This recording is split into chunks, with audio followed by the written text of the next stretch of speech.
Halo semuanya, selamat datang di penjelajahan seru kita. Hari ini, kita semua bakal jadi detektif sains loh.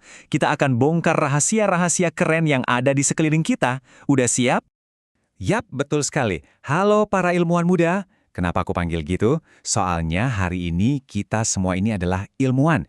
Kita siap buat berpetualang dan nemuin hal-hal yang super hebat.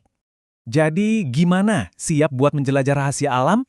Pastinya siap dong. Anggap aja kita lagi mau ekspedisi besar-besaran nih, bareng-bareng. Kita bakal lihat gimana sih dunia ini bekerja dengan cara yang wah, luar biasa. Oke, pemberhentian pertama kita, tada! Misteri dunia tumbuhan. Yuk, kita selidiki mesin-mesin hijau di planet kita. Kelihatannya sih mereka cuma diam aja ya. Tapi jangan salah, mereka itu sebenarnya pabrik super canggih yang bikin kita semua bisa hidup di bumi. Penasaran? Yuk kita bedah. Nah, pertama-tama gimana caranya tumbuhan bisa berdiri tegak dan nggak roboh? Jawabannya ada di jangkar mereka, alias akarnya. Ada dua jenis utama nih. Coba bayangin pohon mangga yang gede itu, dia punya akar tunggang. Satu akar utama yang nusuk dalam banget ke tanah, kuat banget. Beda sama rumput. Kalau rumput, akarnya serabut, nyebar kayak jaring di permukaan tanah buat nangkap air hujan. Keren ya? Oke, dari akar kita naik ke atas, ke batangnya. Bayangin deh, batang itu kayak jalan tol super sibuk. Ada dua jalur khusus. Jalur pertama namanya silem. Tugasnya ngangkut air dari bawah, dari akar, langsung ke atas, ke daun. Nah, jalur kedua itu floem. Setelah daun selesai masak, floem ini yang nganterin makanannya ke seluruh bagian tumbuhan. Efisien banget kan?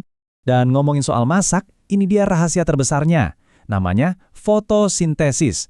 Ini tuh proses super penting di mana tumbuhan bikin makanannya sendiri. Dan coba tebak dapurnya apa? Ini dia dapur paling canggih di dunia. Soalnya tenaganya langsung dari matahari. Jadi, apa aja nih resep buat fotosintesis? Gampang banget, cuma butuh 3 bahan. Pertama, karbon dioksida dari udara. Kedua, air yang disedot dari tanah. Dan ketiga, tentu saja sinar matahari. Kalau semua udah dicampur, hasilnya ada 2. Pertama, gula. Ini jadi makanan buat tanamannya. Dan yang kedua, ini yang paling penting buat kita. Oksigen, udara segar buat kita bernapas. Baiklah, para penjelajah, siapin lagi kaca pembesar kalian. Petualangan kita berlanjut ke dunia rahasia benda. Coba deh lihat sekeliling. Meja, buku, air minum, bahkan udara yang nggak kelihatan, semua itu disebut zat atau materi. Kalian pasti sering lihat kan? Kenapa ya es yang keras itu bisa jadi air? Terus kalau dipanasin lagi bisa jadi uap? Ajaib ya! Rahasianya ada di bagian-bagian super kecil yang nggak bisa kita lihat, namanya molekul. Lihat deh, jadi ada 3 wujud zat. Kalau wujudnya padat, kayak es batu, bayangin molekulnya itu lagi baris berbaris, rapet banget. Kalau cair, kayak air, molekulnya udah mulai santai, bisa geser-geser dan ngalir. Nah, kalau gas, kayak uap air, wah molekulnya super aktif, terbang ke sana kemari, bebas banget. Terus gimana caranya zat bisa berubah wujud? Kuncinya cuma satu, panas. Kalau kita kasih panas ke es, molekulnya yang tadi rapi jadi heboh, gerak lebih cepat, dan akhirnya mencair jadi air. Sebaliknya, kalau air kita masukin ke freezer, panasnya kan diambil tuh. Molekulnya jadi kalem lagi, melambat, terus baris rapi lagi, jadi es. Oke, kita lanjut lagi ya. Sekarang kita mau bahas sesuatu yang nggak kelihatan, tapi ada di mana-mana dan bikin semuanya bergerak. Apa itu?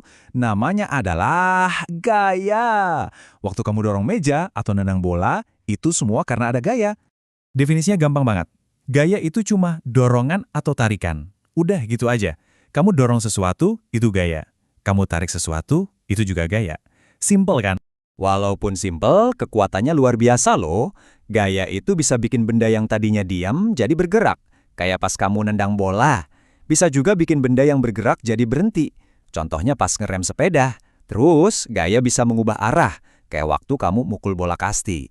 Dan terakhir, gaya juga bisa mengubah bentuk benda. Contohnya pas kamu mainin plastisin. Dari semua gaya yang ada 2 nih yang paling sering kita rasain tiap hari. Yang pertama, gravitasi.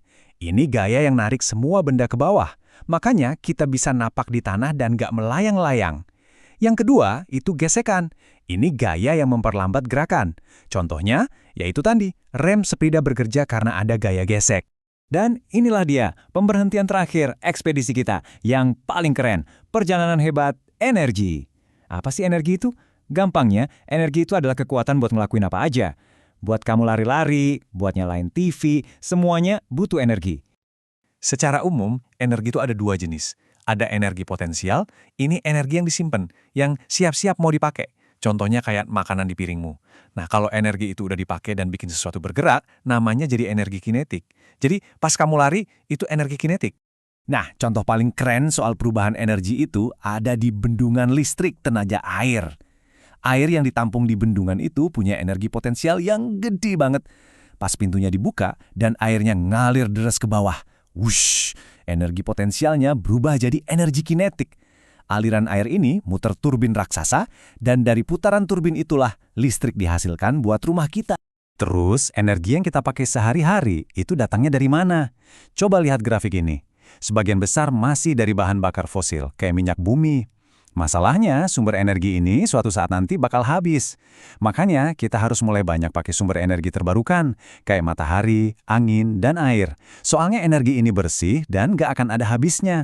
Dan selamat, ekspedisi sains hebat kita udah selesai. Tapi ini bukan akhir loh, justru ini adalah awal dari petualangan kalian sebagai ilmuwan muda. Mulai sekarang, setiap hari itu adalah kesempatan buat nemuin hal-hal baru yang seru.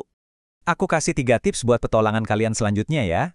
Pertama, pakai semua indramu. Lihat, sentuh, dengar. Kedua, jangan pernah berhenti bertanya. Kenapa ya bisa begini? Rasa penasaran itu penting banget. Dan ketiga, coba deh gambar apa yang kamu amati.